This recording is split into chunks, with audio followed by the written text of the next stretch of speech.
Live from downtown Vancouver at the Vancouver Film School campus, it's time for EP Live.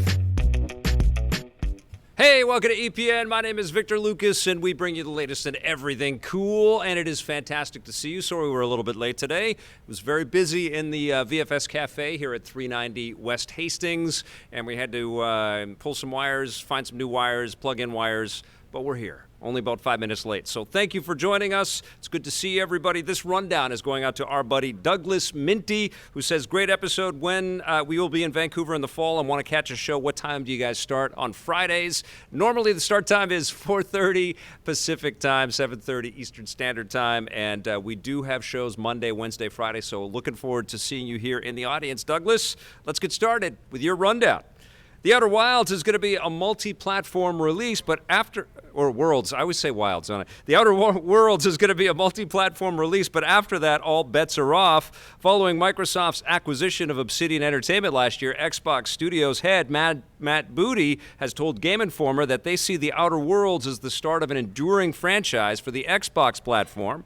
That seems to imply that sequels are on the way, and although the first game is coming to pretty much everything, the sequels might be Xbox exclusives. Along with buying Obsidian, Microsoft has been buying up other studios like Ninja Theory and Undead Labs for the sole purpose of creating exclusive franchises for future Xbox platforms, namely the next-gen Project Scarlet. Before you start worrying about all that, The Outer Worlds lands this October, and this seems to fly in the face of everything that Microsoft has been projecting recently, with the idea that they're going to have a controller that will just plug into phones, and the idea that we've got Xbox franchises on the Nintendo Switch right now. It doesn't seem to suggest that they want console exclusivity. I think they want more. They want to be a pipeline for great games, which makes a lot more sense to me. And I think if you're thinking about sort of the Netflix model, Netflix almost went with their own physical streaming set-top device, and at the 11th hour they said, nope, let's just put this app on everything, and that was the big that was the opening of the floodgates for that business over there. And I think everybody's looked at that as a potential way to move and transition the video game industry.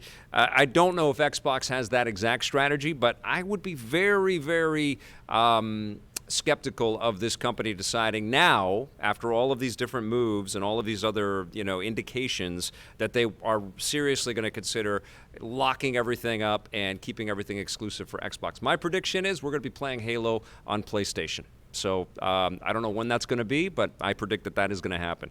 Now, it looks like new consoles aren't the only hardware that Microsoft is working on. Microsoft has filed a patent for a new device that would turn your smartphone into a handheld Xbox gaming device, you see.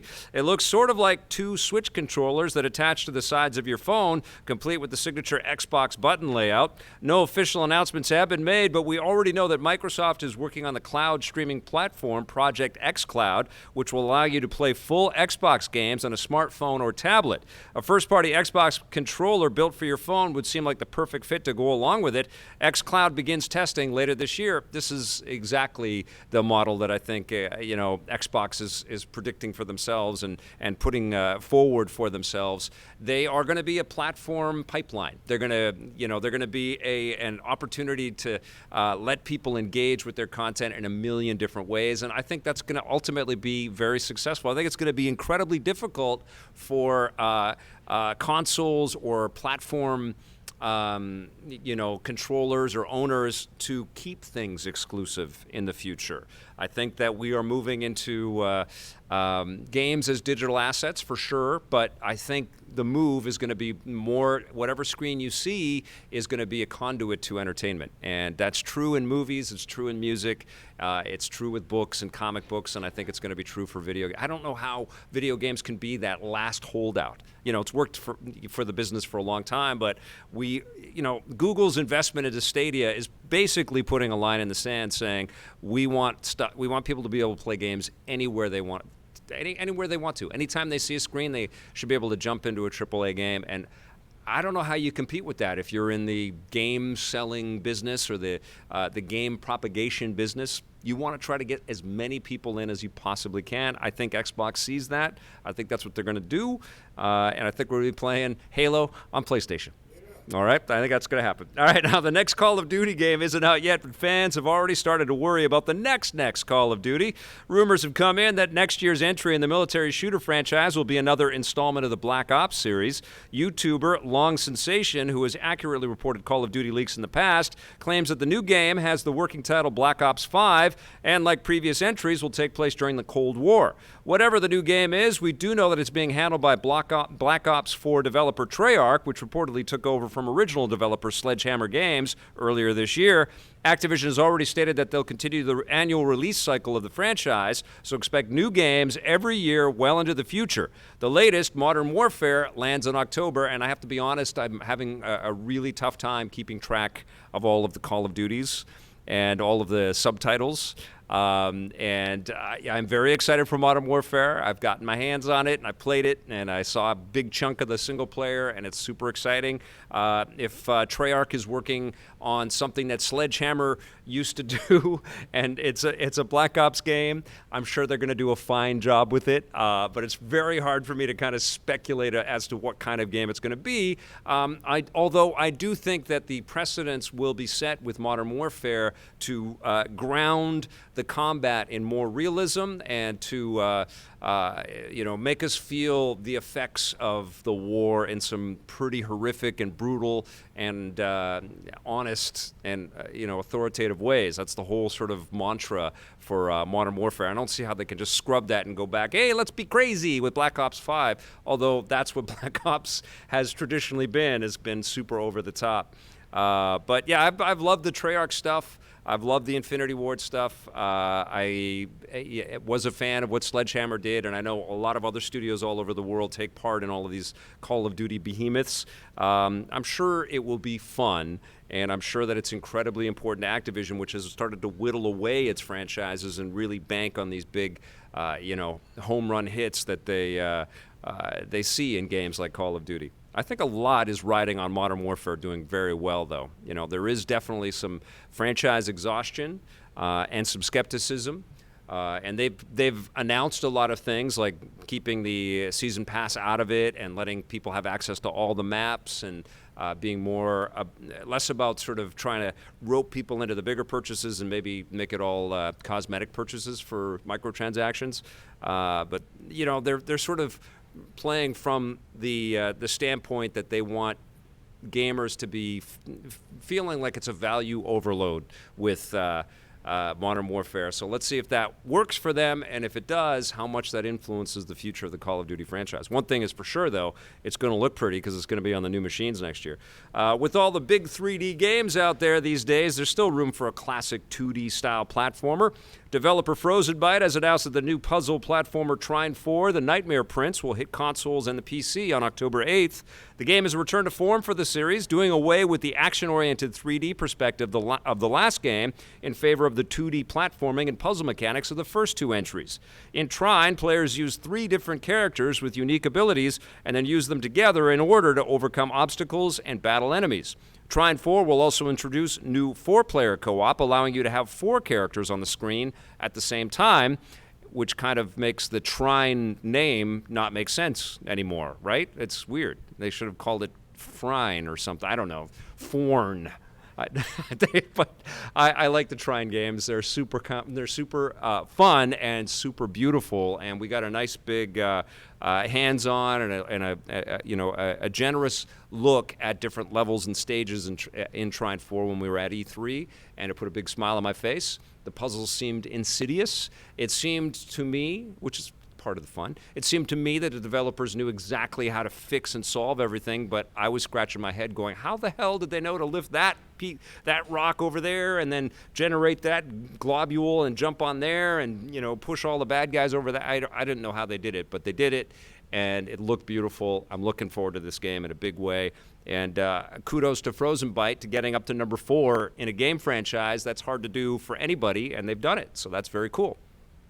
All right, you guys, we have an incredible guest, and I want to get to our conversation with Mike Mika right now. But first, let's take a look at this day in everything cool.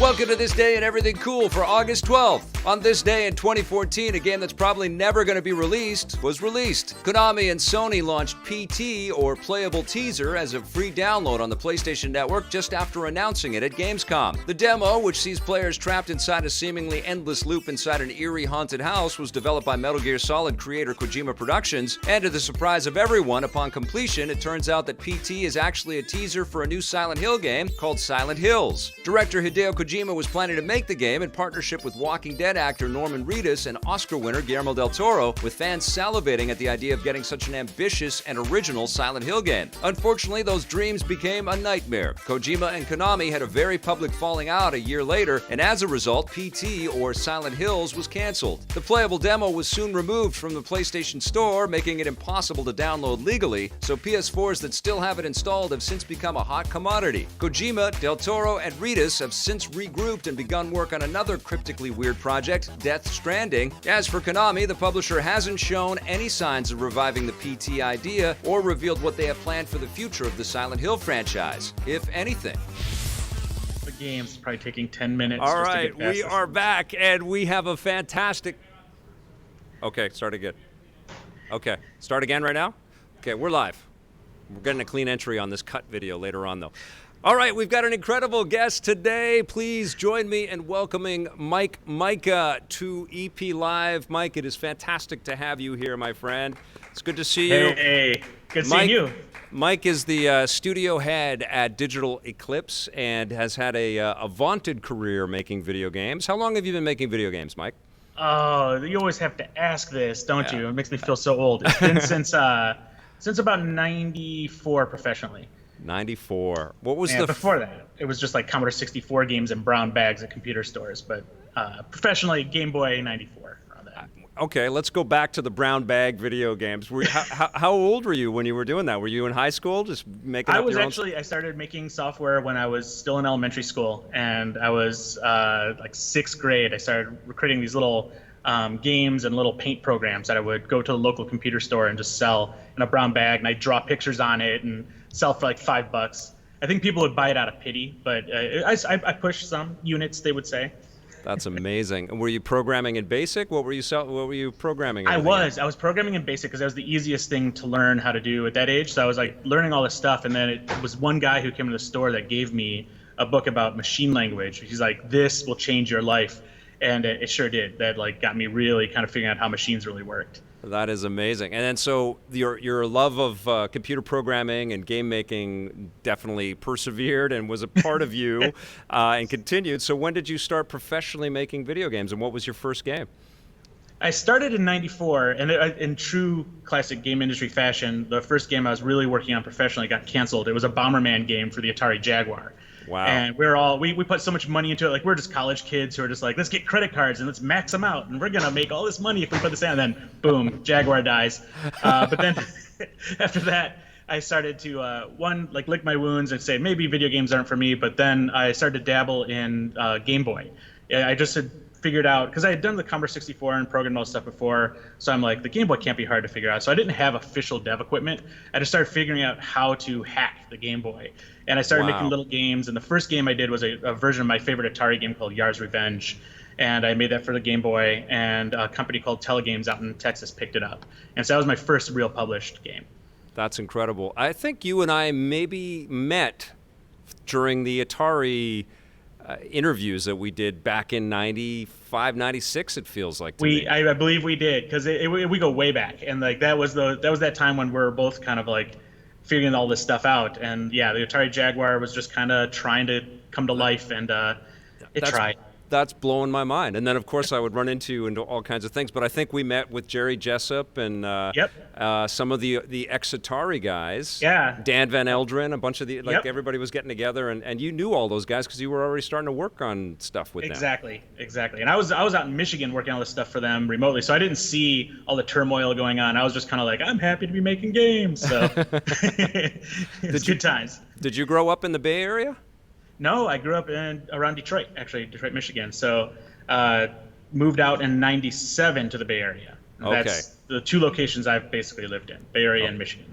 All right. Well, you've been with it's been called Backbone Entertainment, and it's been called Digital Eclipse now. For how many years in total have you been with the Pretty much organization? since I moved out. So it was 98, late 97, 98. I came on board to Digital Eclipse at the time, and pretty much worked the same place. With a few stints, I helped launch a company called NG Moco, which was an Apple iPhone, early iPhone game company. Right. But then I came running right back to Digital Eclipse and doing the same old stuff I love to do. That is awesome. And how, like, describe what Digital Eclipse is all about. Like, what is the company's kind of mantra, and what is the philosophy corporately for you guys? Oh, absolutely. Like we had decided even early on, even way back in those early days, that there was nothing like the Criterion Collection that was on DVD. There was the series of movies that would be released where they had documentaries and background information and all this like great materials collected to come along on the DVD with the movie in its best form. We want to do the same thing for video games. So our goal was to make sure that these games were preserved for future generations and playable as closely to the experience that the games originally had. So if it was an arcade game with a trackball, we'd do whatever it would take to make that game feel like you're playing that same game. Even though you might not have a trackball, how do you make it feel like you're playing it with a trackball, that sort of thing? Or we'd work with somebody to create a trackball to come along with a game or do that sort of thing. But also, we'd interview all the original creators and find any sort of documents, materials we could find. It's almost like an archaeological dig. We go out looking for everything we can find to include with these games.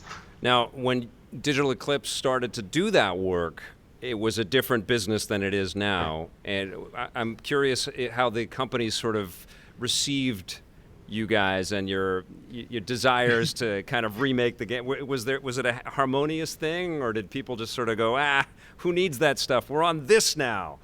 It was funny because in those earlier days, the games weren't that old that we wanted to bring back. Yeah. So when we wanted to put Joust Defender and Robotron out on, say, a PlayStation, there was still people were still thinking there was value to those games. So it wasn't very hard to convince people to have to do that. Okay. The harder part to convince people to do was to do all the background research and do interviews. Yes. Because everybody's like, why would anybody, even the creators of the games are like, why does anybody even care to know how we made these games? Like, this is just garbage to most people. And it's like you had to convince them that it was worth getting them in front of a camera and talking about the craft of game making. Because at that point, a lot of people didn't see it as anything worth even investigating or even having documented. You're talking about my life, man.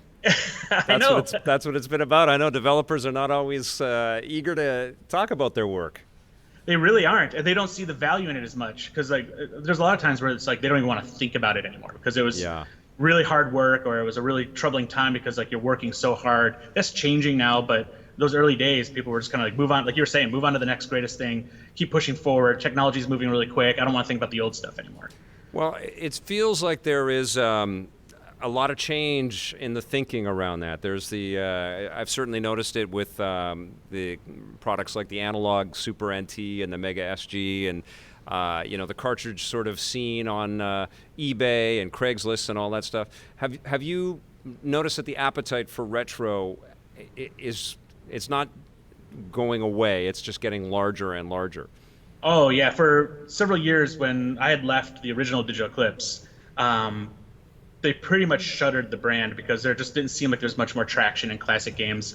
And then eventually we acquired the rights to Digital Eclipse over at our new company called Other Ocean, brought it back, and our first release was the Mega Man Legacy Collection. And if there was any evidence that this is like a big market or that there's interest in this, it was the Mega Man Legacy Collection. It sold extremely well, probably better than anything we had done previously. That's so we're like, awesome. all right, this is great. And anything we do from here going forward is probably going to be worth it. And so everybody we work with, from Capcom to people like Konami or SNK and these guys, like the value we bring, just not only just bringing back the franchise and their original IP and making people get excited about it all over again, but just the pure like sales of these games is pretty large. So it's been exciting.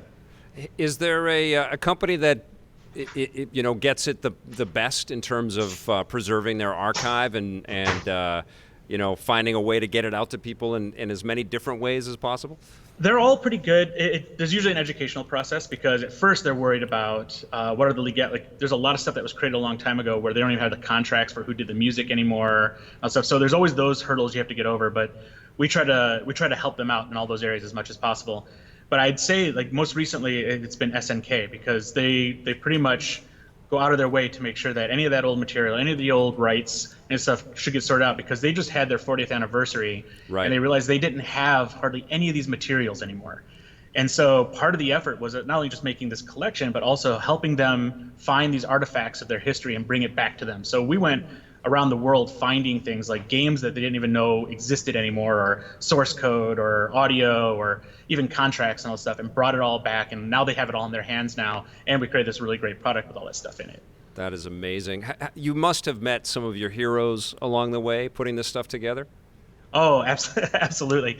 I'm working on a project now I can't even announce, but it was really great too. It was almost like getting the band back together, all these old friends. And like I remember playing their games like just so vividly still, and be able to be in the room or even just like talk to these guys about like the process that they use to create these kinds of games. Like we're talking about like guys who made, for instance, like Earthworm Jim, right? Those guys pioneered some incredible techniques to advance games. There's this video I remember watching online a couple years ago of id Software's holiday party, and they're making Doom. And in the other room, like there's a guy walking around with a camera, and he's just trying to get Doom on camera, but nobody cares about what they're working on. They're all crowded in this room playing Disney's Aladdin for Genesis. And they're like, oh my God, look at this. It's those kind of moments and those kind of like, I guess like kind of like moments in game history that I'm really interested in investigating and finding out like how much of an impact was that? What did that inspire in other game makers? And we go back to games like Karateka, for instance, with Jordan Mechner. We're talking to him about doing some stuff. Yeah. And he's kept all his old materials, and his game was so pivotal to people. It was a cinematic game for the first time using rotoscope animation and all stuff. So I love all that. It's incredible. You must hear from, old-time gamers like myself that have been playing forever that are appreciative and value your work very much. But I'm curious if you get any fan mail or if you hear from kids that are sort of experiencing this stuff for the first time because of the work that you guys are doing. We do. And the funniest ones for me are the ones where kids will want us to explain how these games fit in the lore of the world they understand, like Sonic, for instance, or Mega Man, where they're just like, wait, how does this fit into the whole universe of Mega Man? And they have all these like 5 pages of questions, and it's like it doesn't. This is just the first few games. They didn't think that far ahead. That is awesome. Has there been a project that you've worked on, that was kind of like a holy grail for you, that you were really hoping that you would one day get to work on and connect with the original developers, and you brought it back out there? Oh, there's a few of those. The SNK 40th collection was exciting for me because a lot of those old arcade games are some of the earliest memories I have. I just remembered loving. I would go to my grandparents' house in Tennessee in the summers, and there was just this laundromat that had Vanguard. I didn't see it anywhere else, any other arcade I'd ever go to, so I was just obsessed about that game, more than anybody should be. Yeah. And so getting a collection like that together was pretty exciting because I was able to find out more about the backstory, why the game existed, how it fits in the greater, I guess, like universe of SNK, because it's connected to other games and all this stuff. So it's been incredible doing that sort of stuff, and also meeting the creators who put a lot more thought in these games than I ever thought they would. There's a good question here from Dr. Gamelove, who says, I don't understand why once you license a game to release on a system, that should be permanent, not talking re-releases or updates, but that original game should be a one-and-done licensing system. And why don't we dig into that for a second here? Because I think that, I've noticed, because I've gotten hooked on collecting 16-bit superhero cartridges, because I loved Insomniac's Spider-Man game so much, I wanted to go back and play a bunch of superhero games I never played. Those almost exist like little time capsules, but the companies have a lot of time or a lot of difficulty going back in time and re-releasing these games because the licensing is all weird. Absolutely. In fact, a lot of times games didn't even license the music or stuff that they had in the games or characters and these sorts of things. So those can't ever come back unless they either remove those things, which is a lot of work, or try to license that stuff. One of the most recent examples is it usually gets released as Crazy Taxi, which had the Offspring soundtrack. Right. Offspring, they did just a short deal because Sega didn't want to spend money, so they did just a small window deal to get that music. And then when the game was a hit and it came time to relicense again, Offspring was like, no, we don't want to be in a video game anymore. And so that just will never have Offspring in it again. That is amazing. That's so crappy. It is, and even Street Fighter, we've had to make modifications to Street Fighter because there's insinuation of Coca-Cola cans and all these things in the game, so we've had to remove that stuff, and that now becomes canon as the definitive Street Fighter ROM, even though that goes against everything we believe. We believe you should be able to have that original ROM. Yeah, but sure. if you're not going to have that, we have the closest thing to it. It's like changing Tom Cruise's jacket in Top Gun 2. Or giving walkie-talkies to cops in ET. I know, it's so wrong. Are you finding that game makers are appreciating these decisions that early game publishers made and trying to, prepare for that and licensing music? Because you would never see music licensed into a film and then you can't ever watch that film again because the musicians don't want their music in that movie. Those deals are done in perpetuity. But in the video game industry, there's a lot of instances where that just isn't the case.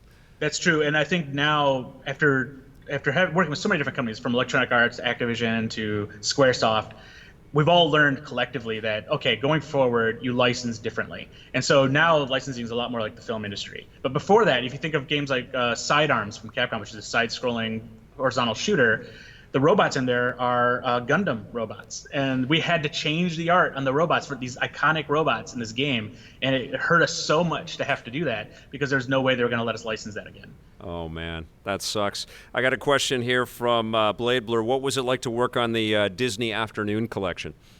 That was actually pretty awesome. Those are some of our favorite games. And that was actually an effort between Capcom and ourselves to convince Disney to let us do that. They really didn't want to do it. And so we were just explaining to them why it was important, why we had to convince them that a large number of people would want it even. And so when we put that together, we just had fun thinking back on what it was like to watch those cartoons in the day when the games were coming out. Yeah. And so even the UI and the aesthetic and all this stuff, we just went hardcore 90s, late 80s. And just had a lot of fun with it. And we really enjoyed finding a lot of the artwork and a lot of the reference material that Disney had sent to Capcom and watching, or basically going through all that stuff and seeing how Capcom's artists interpreted all that.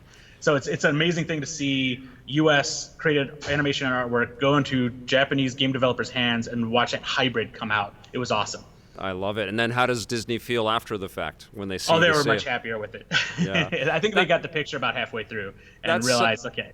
That's kind of like I remember having to convince people at LucasArts that, no, let us shoot an interview and then throw lightsabers in there. People are going to remember that more than they're going to remember us talking in front of a TV. Exactly. And then they would say, yeah, you're right. That was really fun and crazy. And they liked it, Yeah, sometimes you really just got to go and try to get your passion projects made there. I've got another question here from Abby Jameson. What game or games would you love to bring to modern consoles? I guess this kind of speaks to what you'd like to do as a business development person here. Is what would you like to bring to the modern machines? All right, if we cast aside all potential sales, and I just want to go after the one I really want to do because I want to know the story. Yeah. I would want to tell the Dan Gorlin story where he started with Choplifter and then made his way to a game called Typhoon Thompson. And all these really cool, incredible games that I think most early people in my generation played all his games. And I would like to tell that story because nobody knows who Dan Gorlin is, but he influenced so many people. But I'm saying all that stuff, and then my mind just jumped into something totally different. I would actually love to do a collection of video games that never existed but were only represented in movies. So like the Last Starfighter arcade game, the Bishop of Battle from that movie called Nightmares, or the Superman 3 game that was in there. Like those, I would love to do a collection of those games that never existed. Didn't you did that a couple of years ago with Ernie Klein, right? With the we did. Yeah, we created the Stacks, which was a game that was, well, we did two things. We created the Stacks that was in Ready Player One for the Atari 2600. Yeah. That was referenced in the book that Percival makes. And then we also made the game for Armada, which is his second book. We did a vector arcade style Armada game as well. That was for the mobile devices out there, right? Yep. Yeah, yep. I love that. You guys did a great job with that. That was super cool. I want to talk a little bit about the GameStop sort of the news and sort of the idea that they want to get into retro stuff. But before we get into that, let's find out what you're working on right now. What can you tell us that Digital Eclipse is, what's percolating over there? Oh, yeah. We've got a lot of stuff going on. We're actually a pretty big company, and Digital Eclipse is one pillar, but we're also, so we're working on the Samurai Showdown collection, and we have a really cool angle on this collection. I think people will be very excited about once it gets announced. Yep. So we're working really hard on finishing that up. We have the, we just released this SNK 40th Anniversary collection. Yep. We have, we're working with Sony Santa Monica on a remake and remaster of the Medieval game that was originally on PlayStation 1. That's you guys. That's fantastic. Yeah, it's really fun, and it's great to go in that the world of Galamir and do all this really cool stuff with it. It looks spectacular. We're doing that, and then we also have a few other things we've been doing on the side. We have this thing called Project Tankball, which you can play on Mixer. So if you go to www.mixer.com/otherocean, you can take control of real live robotic tanks in our studio and play a game of soccer. And anybody around the world can get in. It can be on PC, Xbox, or mobile, and play with these robots. So we're doing that. And we also did this arcade game called Star Lords, which is a spiritual sequel to Warlords that we just had at the California Extreme Show, in which lets 6 people gather around this big sci-fi device that looks like a TARDIS and play this like crazy 6-player Warlords in space.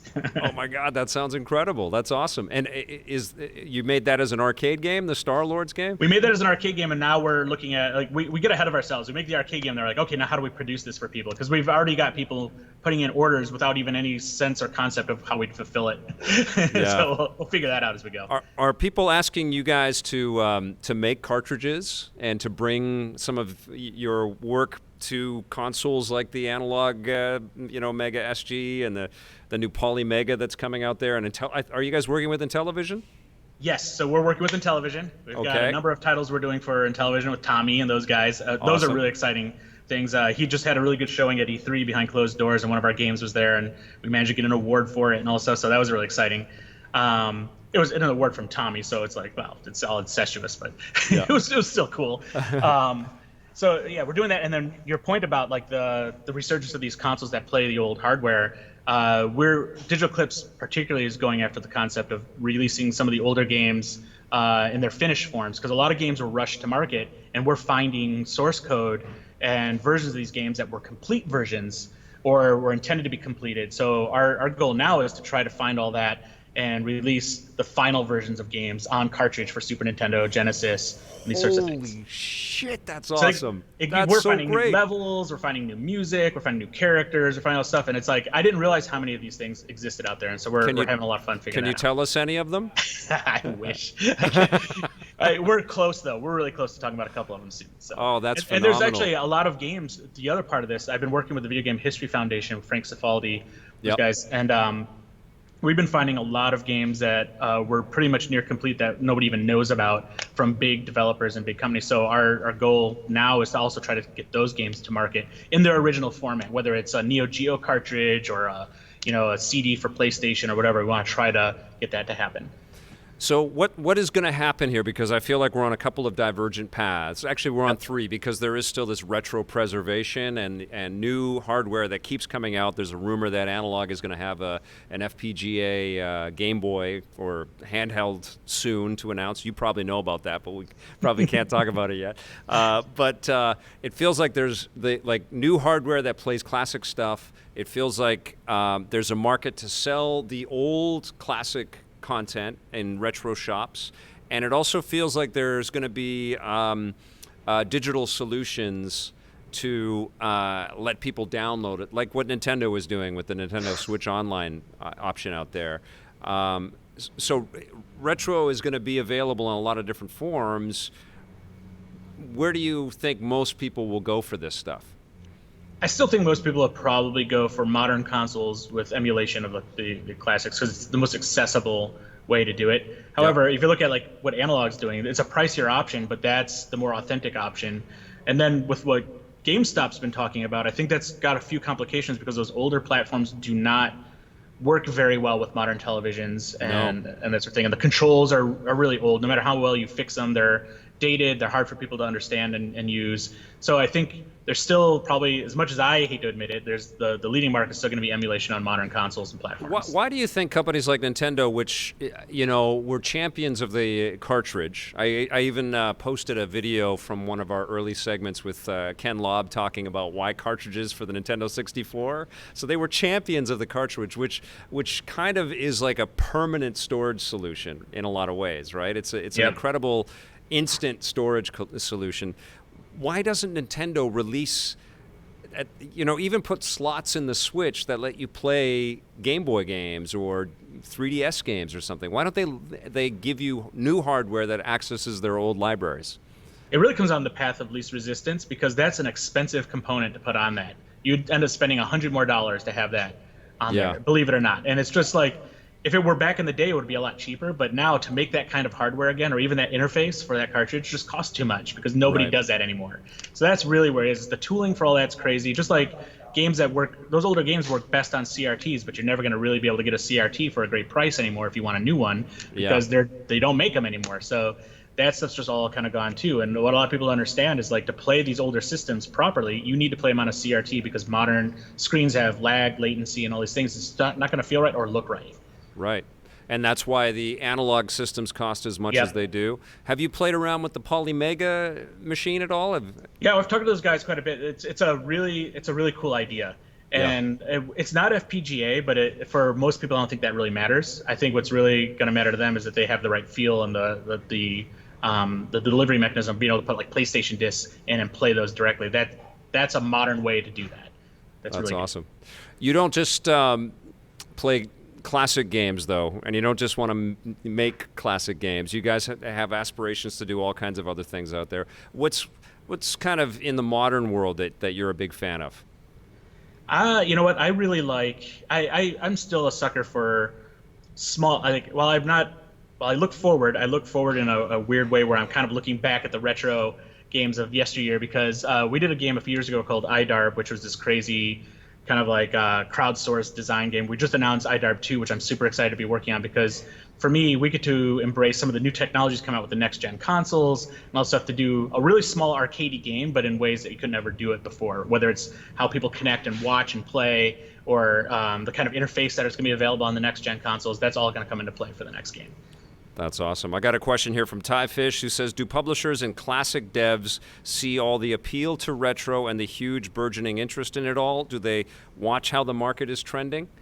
That's a great question because it feels sometimes that they don't really care about that. They're looking at their quarters, and it feels like the business is always like very forward thinking and forward looking. It's a technology industry, so everything's forward thinking. So it's really hard for a publisher or a developer, even like ourselves, to find data on classic games that matters, because you can spend money and get data on all the modern games out there, but that doesn't help you make a decision on what games from like 10 years ago are worth bringing back out. So we have to go and find old sales reports. We have to go get an idea of like how much coverage it had online. If you just do a Google search and see the sheer number of references to a game, that gives you a really good idea, but none of that's scientific. And a lot of modern companies try to do a more scientific approach to greenlighting a game or a classic game collection. So it's been really challenging. So what we have to do is we go in there and we do the whole dog and pony show to sell them on like why this works and give them case studies where it's like we did a Street Fighter collection and it did extremely well and here's the numbers it did. That could be you and that kind of stuff. That's more or less the efforts we have to go out there and do. Blair Farrell's got a good question here saying, can you ever envision a consumer retro console where you could digitally share games with friends? That sounds... I love that idea because the thing is a lot of those older games are meant to be played together with your friends. And the realities of a modern world are you've moved away and you want to be able to play these games together still. So if there was a classic style console or like what Nintendo's doing with adding multiplayer to their games, but even more than that is to let you feel like you're in the same room and talk to each other and see each other while you're playing these games would be awesome. Whether it's VR or something like that would be incredible. That is a great idea, Blair. What classic game do you go back to that you play all the time that's your favorite? I go back to Galaga. It was a 1981, I believe, Namco shooter. It was just this game that was always around when I was younger, and I would play it, and I got really good at it. I got to the point to where the score would just stop moving up, and I would just keep playing until somebody took me off. I skipped 2 college exams in a row because I was getting a high score. My best friend, who had the same classes with me, was with me at the student center. I'm playing Galaga, and I'm like, we have like 2 minutes to get to class. Should I just stop? And he's like, no, keep going. I'm like, well, you should go. And he's like, no, I'm here to make history. So it was like, we just kept going, and I just like breezed all the way through it. And I told my professors the next day, I'm just like, I was getting a high score on Galaga, and they thought I was lying, but I'm like, no, I was. Like, sorry, can I take the test? Did you walk them to the arcade and show them your initials? I told them to. They didn't go. that is hilarious. Hey, Alex Wright says, all the best, loving the EPN hoodie. Thank you so much, Alex. You rock, man. It was great to see you. Try not to... feel free to break out the Vic Bain impression when appropriate. The Vic Bain impression. I'm here with Mike Mika. It's great. It was great to meet you. Gamer Freak 84 question: is it harder to update an old game for modern systems, or to get the licenses from the original developers and public? I think. Whoa, that's an awesome question. What's harder, getting the licenses or doing the work? The licenses.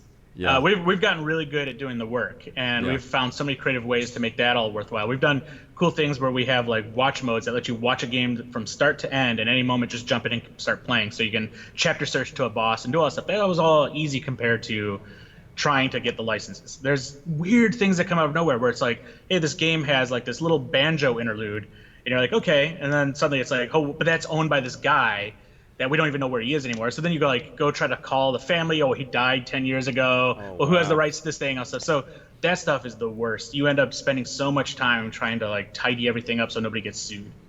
Do you think we make too many games? Do you think No. that's no? Nope. We should have the choice, but doesn't it start to get crazy trying to track it all down and figure it out? As someone that wants to archive it all and preserve it. Oh yeah, But I it's guess- overwhelming completely, but I don't think it's too many. I think the best thing about like the world we live in today versus say 20 years ago is there's something for everybody. So maybe Discovery has some challenges and we can solve that, but more than that is like there's people playing games that would never think themselves gamers, and they definitely are today because of that. As somebody that has a very crystal clear kind of connection to the roots of this business and to the modern sort of ambitions of this business, there are two big question marks out there in the video game industry. Well, there's several, but two very big ones. What does Stadia have to do to be successful? Maybe taking a cue from acknowledging the importance of retro, and can GameStop survive? So Stadia first is there's still infrastructure problems that people have if they're going to try to use Stadia. So they're very limited right now. The future, that will change. So they're kind of pioneers here. Pioneers sometimes get scalped, but I think Google's going to go for the long haul on it. The irony to what your point there about retro games is retro games are so visceral and in the moment and frame specific that those are the worst games you can put on Stadia. I know, right? Yeah. The best games are going to be racing games, strategic games, board games, all these things. Those are the best games right now for Stadia. Fighting games are even challenged on Stadia, although more modern fighting games are better than older ones. If you try to put Street Fighter 2 right now on Stadia and you're a Street Fighter fan, you're going to go crazy. But people who aren't Street Fighter fans are playing the modern Street Fighter on there, probably are going to think everything's fine. So we've got a little growing up on the tech for that to work out. Now GameStop and their plan for selling retro stuff, I think there's a few challenges there. One, that old hardware that they're wanting to grab from N64, say Super Nintendo and all this stuff, they have to have a lot of devices which are very pricey right now to make those work properly on a modern television. So that can do more damage than good. If somebody buys an N64, hooks up to their modern TV, and they're like, hey, when I push right, Mario doesn't feel right and all this stuff because like there's latency and lag and all this stuff, and it doesn't look right or whatever. That's doing more damage to those brands and those games and the desire to go get those games than helping. So I think that's going to be a big challenge for them. I think they're better off doing stuff like selling analog NTs with those games and trying to find a cheaper solution maybe for those sorts of things. Yeah, wouldn't that be a great solution, is for a company like GameStop to invest in a company like Analog and then sort of ramp up production and Exactly. They can get the prices down to where they need to be competitive with the older hardware, and that will last longer and work better than what they're planning on doing. And Analog needs people to go to the store, right? Yeah. They need people to go and find these. Yeah. And I mean, honestly, that's when GameStop was in its glory days, was when people had to go to the store. So it's almost like, going back in time a little bit and rewinding the clock. Retro conventions all the time, and there's people who are buying cartridges, just tons of cartridges, and I'm always like, wow, do you really have this system at home? They don't. They just want the cartridges and display them. It's like vinyl now. Like vinyls have this big comeback, old vinyl records. People are doing that with cartridges and stuff now. But now if they can go to GameStop and it's like going to those like boutique vinyl shops, but now with video games, of course, that's great. And pick up an analog NT, which is that nice turntable if you want to use for this. Mike, give people the first 5 retro games that they should play from your estimation, from the first 5 that people should get out there and check out. Oh, see, this wasn't in the notes, Victor. Robotron 2084 is kind of like a good starting point for a lot of people because it's a twin stick shooter, which is still a modern aesthetic today, but it's one of the first games. And it's also kind of a lesson in game design because the first wave is really easy. You get a lot of points in the first wave. The second wave, a little bit harder, some different strategies come into play. And as you're playing it, you're learning about game design as you play. And it's one of those games where the first time you play it, to get to like wave 10 will take you maybe 40 minutes to get good enough to get to wave 10. Second time play it, 20 minutes. Third time, 10 minutes. You can plow through that game the more you play it. It's just a perfect game. Super Mario 64. a little long in the tooth for modern gamers because it's going to feel a little weird, but it's one of those things where when you go back and you play that, there's still things being done in that game that aren't done in modern games today that like people are still trying to catch up to. Honestly, I'm going back in the retro thing here, but like GoldenEye is such a moment for first-person shooters on console. It was the moment for first-person shooters on console, and basically the configuration and the stuff you can do to customize the games in multiplayer. There's still people who play GoldenEye every week since it came out because it was that good. So there's that one there. That's 3, right? And then of course Miss Pac-Man always comes up as the one where like even today, like Chris Charla from Xbox and a bunch of our friends, every time we get together, we have Miss Pac-Man tournaments at the nearest place that has a Miss Pac-Man machine. Really fun to play, and it's just a social game. And then if I'm going to the classics again, Warlords, if you can find a good Atari 2600 version of Warlords or the arcade Warlords, it's a 4-player game where you have to protect the king in your castle by moving paddles back and forth and deflecting these balls basically that come around and try to knock blocks out of your castle walls. Just incredibly fun. And there's a modern version of that called Rampart, if you can find that. Incredibly fun too, where you have to rebuild your castle walls between rounds, and it's like Tetris, and it's 4 or 3 people trying to play Tetris. It's really good. That is awesome. I knew we'd get some good suggestions from you, man. You guys, you sort of battle this. You fight this battle on a bunch of different fronts to preserve this stuff. You work with Frank Cifaldi. I'm wondering if you have a community event or a place where people can, go out and meet you guys and talk to you about, your shared love for classic games. Is there anything that you guys end up doing or anything like that? We do. We hit up most of the retro shows. So the Portland Retro Show we go to quite a bit. PAX, East and West. You'll find us there. You'll find us at the Austin Retro Show. We try to go to as many as possible. And then more local, we do a lot of like the Vintage Computing Festival, the classic gaming expos that I'll come around, like MagFest, that sort of stuff. You'll find us at all these places. And we're really available where we go, and we tweet out quite often that we're going to these things so that people can bring stuff if they need some help figuring stuff out. I have like right now, I've got stuff people have sent me, like I've got right here is like Final Fantasy VIII prototype. It's a beta. Final Fantasy VIII beta on a CD-ROM because of that. And so you can come to us. We'll help you back this stuff up. We'll give you digital files of what you have, help you figure out the best way to give this to what services are out there. Like the Strong Museum is a really good recommendation. The Video Game History Museum in Frisco. All these guys they specialize in all different things, and what you have probably would be best fit and belong to one of those places. You're doing God's work, man. I'm so happy you guys are taking care of all that stuff. It's very important. I share that love for the classic days. And it's always an honor to have you on the show, my friend. Oh, I love being on this. It's great. And it's good seeing you. Good to see you, too. Hopefully we'll be going out for coffee or beers sometime soon in San Francisco. Oh, yes, absolutely. And if you're going to be at PAX, I'll be up there in Seattle soon. So. Okay, well, expect a ping from me to be on the show again soon, okay, pal? Awesome.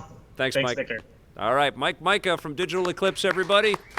We've got a review for you in a completely different direction. Let's talk about hacking and your data, shall we? All of your interactions, your credit card swipes, web searches, locations, likes, they're all collected in real time into $1 trillion a year industry. It's expressed explicitly in the new documentary, The Great Hack. Data is the oil industry of the 21st century. The biggest companies on Earth are companies that mine data and utilize data in lots of different ways, some of them nefarious. This is a documentary that examines companies like Cambridge Analytica, which works with data mining and with all of the sort of collection of information that exists on the internet, and turn it around and flip it around and actually change behaviors. And through the use of propaganda and through the use of very targeted information, been able to do all kinds of insidious things, not the least of which is infiltrate and sort of affect the outcome of the 2016 United States election, as well as the Brexit movement that has been happening in the UK. They've worked for the Trump campaign, ran for the Brexit campaign. They started using information warfare. In this documentary, we examine how Cambridge Analytica and companies like that are really creating a sense of unease in the world, and governments are trying to mobilize quickly to adapt and deal with companies like this. And we also examine what it means on day-to-day lives. And we follow a few different key people in this, although it's kind of a wide berth and lots of supporting players pop up in this, including the CEO of Cambridge Analytica. But primarily we're focused on Brittany Kaiser, who was an employee with SCL, the parent company of Cambridge Analytica. Brittany Kaiser, once a key player inside Cambridge Analytica, casting herself as a whistleblower. We also get to meet David Carroll, who is this professor who is trying to win back and get back all of his data that has been mined by Cambridge Analytica and going to court to sue this company to get a full understanding of the comprehensive data points that this company has collected. And we see his work in progress through the course of the doc. And we also meet Carol Cadwallader, who is a journalist who was really at the forefront of breaking this news about Cambridge Analytica, which subsequently went out of business after lots of government probing and lawsuits and people being threatened with jail time and a lot of finger pointing that happened with Cambridge Analytica. And we get some undercover video that shows that these guys were up to some pretty nefarious things and working with different regimes and different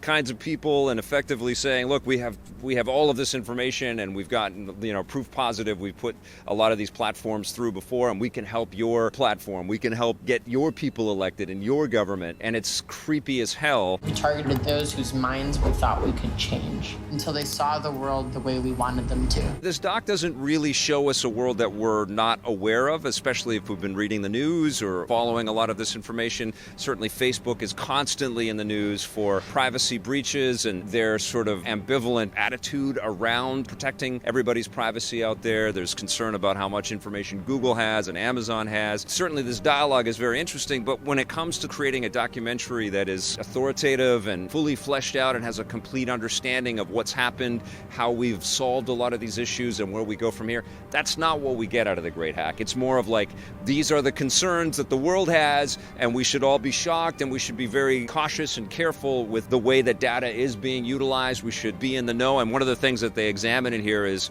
the way that Cambridge Analytica would create propaganda, not attach any branding to it, but it looked like news clippings or photographs that you would see on a news site, and they would just let it loose into the Twitter sphere and the social media services out there, and they would watch people just churn this out there. And of course they would work with all kinds of services to kind of seed this material out there, but they would watch as this false information, and they would create groups to pit against other groups, and it was all under the auspices of trying to change behavior and patterns, and it was effective, and it's gross, and it's scary, but we're still in the middle of it. We're still living this day to day. So this documentary, although it's shocking and it should be something that gets us to, rise up with a call to action, it has a tough time kind of being retrospective or being a definition of what happened because it's still happening. So it's kind of like in real-time conversation. Some of those votes were made by people who had seen fake news stories paid for by Russia on their Facebook page. What's interesting and fascinating about this is we see the humans behind some of these very, very large-scale movements and challenges that we have with social media and data mining. And we see the people and the personalities and what happens to them. And Brittany Kaiser is a very enigmatic kind of nut to crack. We don't quite know what her motivations are. She's kind of turning against Cambridge Analytica and rising up and speaking up about the insidious things that the company was doing, but it almost looks like she's doing it to serve her own purposes. It's a little bit pretentious. There's a little bit of like trying to channel the artiest docs you've ever seen, but I did dig the fact that there would be shots of people walking down the streets and you would see people on phones and you'd just see their data footprints just sort of filtering into the sky, into the cloud. We're leaving these crazy trails, and there are people out there collecting those trails, and they're doing all kinds of crazy things with that stuff. And it's a lot to kind of grapple with, it's a lot to understand, and it's a lot to reconcile. You sit back after you watch this and you think about the things that you like and the things that you comment on and the things that you let filter into your life and how much of that has been manufactured and crafted for you so that it puts you in this little box so that you have specific purchasing patterns and voting patterns in a specific direction. And all of it is being shaped by incredibly intelligent algorithms and and computer scientists, and not all of them have our best interests as a society at heart. It's sobering, but it's not definitive because it's still happening. It's still going on. These cases are still in courtrooms. These elections are still being questioned. These decisions that a lot of the highest levels of government around the world are making are still things for us to grapple with and understand. Data is the most valuable asset on Earth. Definitely check this out if you are fascinated by the digital world that we live in. I'm going to give The Great Hack an 8.5 out of 10. All right, we have got some more content for you. We started a little bit late, but we've got lots of goodies. We're also going to take a look at the new season of Glow. It's Glow, the gorgeous ladies of wrestling! Man, if you told me that I was going to fall in love with the gorgeous ladies of wrestling as much as I have, I wouldn't have believed you. But here we are with season 3 of Glow on Netflix. And yeah, I do genuinely love all the characters in this show. Nice. It is a very well-crafted series that takes place in the 80s and absolutely dives into the fashion and the sensibilities and the neonness and the new wave music and the crazy over-the-top flamboyance that the 80s provided us with teased hair and crazy shoulder pads. All of that stuff is in here, and it's even amplified more this season because we're in Vegas. What's happened is the TV show of Glow, fictionally, which is based on a real thing, gets confusing, has moved over to Las Vegas and has become a hotel show right alongside all the pageantry of the showgirls and the casino and the whole thing. And so what happens is that all of the teased hair and the craziness that you would associate with the 80s anyways just gets bigger and crazier and a lot more flamboyant. It's a lot of fun. And also what we examine in this season of the show is the fact that there's an exhaustion setting in through the success of Glow. All of these ladies have this sort of like pick yourself up kind of let's do it again routine that's happening, and it's taking its toll. For some of the characters, it's a little bit of comfort, and they're sort of easing into it, and they've got some money to spend. This is everything you've ever wanted. In the case of Sam, played by Mark Maron, the director of the show is kind of directing itself. So Sam is starting to, write other scripts and think about other things that he can do with his life. I can't take it. Seriously. I'm Sam, come on, we can fit. Ruth, played by Allison Brie, who's really the center of the show, is also feeling a little bit trapped, feeling like this might be the peak of her career and it's freaking her out, and she's going through all kinds of stuff in there. And there's also some interesting dynamics that are occurring between Ruth and Sam and Ruth's boyfriend, who's still in Los Angeles. There's a lot of connections and relationships that are still tied to Los Angeles. Betty Gilpin, who's playing Allison Brie's foil in the ring, she's a mom and she's away from her kid and she's grappling with that, but she's also the producer of the show, and she doesn't get the respect that she deserves from her partner Bash, who is trying to turn this into a big, Vegas production, and he's starstruck by all the Vegas producers that he's meeting. And one of the sequences that I thought was really fantastic this season is the lady that plays Welfare Queen is an older lady. She's a mom, and she's gotten into the wrestling ring, and she's having a lot of fun, but it's really taking a toll on her. We see her trying to grapple with this by taking pain pills and drinking wine and getting into hot tubs and waking up and every day, and there's this sort of Groundhog Day routine, and you can just feel her back is just starting to really hurt as she's diving onto the ring, and it's just so effective and so powerful, and it made me think of Mickey Rourke's The Wrestler. It's done in a more comedic, lighthearted way, and it's definitely a different kind of vibe than The Wrestler, but man, people that perform like this put themselves through hell for us, and this show doesn't hold that back.